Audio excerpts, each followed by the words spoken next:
Namaste, my dear students. Board exams are just around the corner. I know. And chemical kinetics. It can feel a little tough, right? But bilkul chinta mat karo. Don't you worry one bit. We are going to break it down so simply, you'll be aiming for full marks with confidence. Let's get started, shall we? Okay, let me ask you something you see every day in your kitchen. Why does Mummy's doll cook so much faster in a pressure cooker compared to an open pot? Have you ever thought about it? Well, the secret? It's pure chemistry, and it's the perfect way to start understanding chemical kinetics, which is really just about how fast things happen. So what is this big, fancy term, chemical kinetics? Please, don't let the name scare you. It's really just the study of how fast a reaction happens. That's it. You know, just like we want to know how long the doll will take to cook, chemists want to know the speed of their reactions. It's all about timing. Okay, now here's the formal definition you need for your exams. The branch of chemistry that deals with the speed and the factors affecting it and the mechanism. But listen, between you and me, what's the simple meaning? It's just about the speed of our chemical dish, what things can make it cook faster or slower, and the steps it takes to get cooked. Simple, right? All right, so if we're talking about speed, the next logical question is, well, how do we even measure it? In the kitchen, we just poke the doll to see if it's soft, right? But in chemistry, we need to be a bit more scientific. So let's see how we do that. It's actually very simple, really. We can measure the speed in two ways. One, we can watch how fast our ingredients, we call them reactants, are getting used up. Or two, we can watch how fast our final dish, the products, is being made. We just look at the change in the amount of these things over a certain time. And that amount, we call it concentration.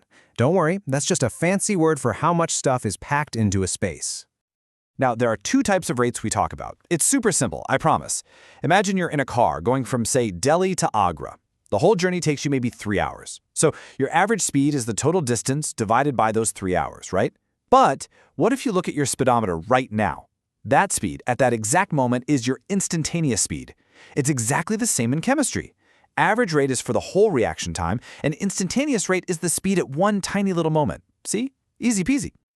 You know, every good dish has a recipe, right? It tells you how much masala to add, when to turn up the flame, and all these things affect how long it takes to cook. Well, chemistry has its own special recipe. A recipe that tells us exactly how our ingredients affect the cooking time. And we call this the rate law.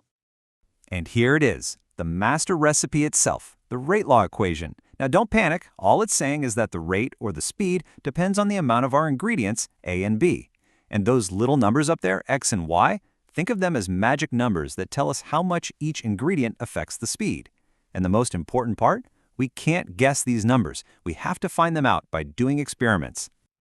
Okay, my dear students, I know what happens. The moment you see a table full of numbers, your heart starts beating a little faster, Hannah. But please do not be scared. This is a very common question in your board exams. And once you know the little trick, it's actually fun, like a puzzle. We'll solve it together right now, step by step.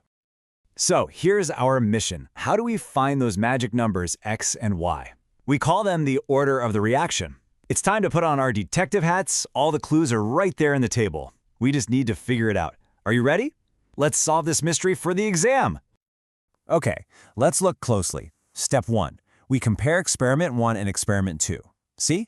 The O2 is kept the same. It's constant. But we doubled the NO from 0.30 to 0.60. Now look at the rate. It went from 0.096 to 0.384. That's 4 times bigger.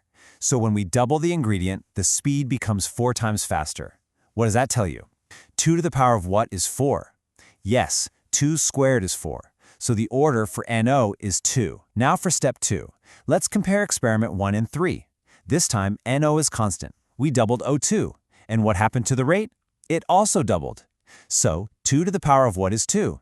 It's 1. The order for O2 is 1. So what's the total order? Just add them up. 2 plus 1 is 3. See? Simple, isn't it? All right, everyone, pens and paper ready. Now we are coming to the most important part for your numerical problems. I need your full attention, okay? Think of this next slide as your secret cheat sheet for the exam. These are the formulas you have to know. No excuses. Look at this table. It has everything you need for zero and first-order reactions. Please take a screenshot of this, write it down on a sticky note, and put it on your wall. You must memorize these. Especially, listen carefully, especially the formulas for first order. That half-life one, T half equals 0.693 by K. Beta, I can almost guarantee you will see a question on this in your exam. And this is a super important point for your MCQ questions.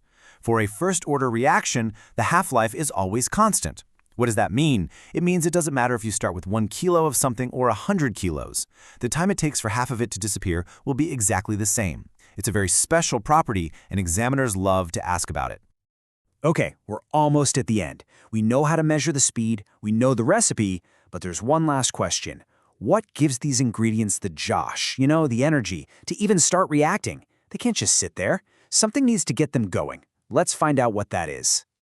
It's something called activation energy. And the best way to think about it is like a big hill. Our poor reactant molecules are on one side, and they want to become products on the other side. But to do that, they have to climb this huge energy hill first. That minimum energy they need to just reach the top of the hill, that's your activation energy. So, if the hill is too high, how can we make things faster? We add a secret ingredient, a catalyst. A catalyst is like a magical helper. It's like that pressure cooker we talked about. Or even better, imagine it digs a secret tunnel through the energy hill. Now our reactants don't have to do all that hard climbing. The hill is now much smaller. By lowering the activation energy, the catalyst makes the reaction go super fast. And that's it. We've covered all the main ideas of this chapter. You all have been brilliant.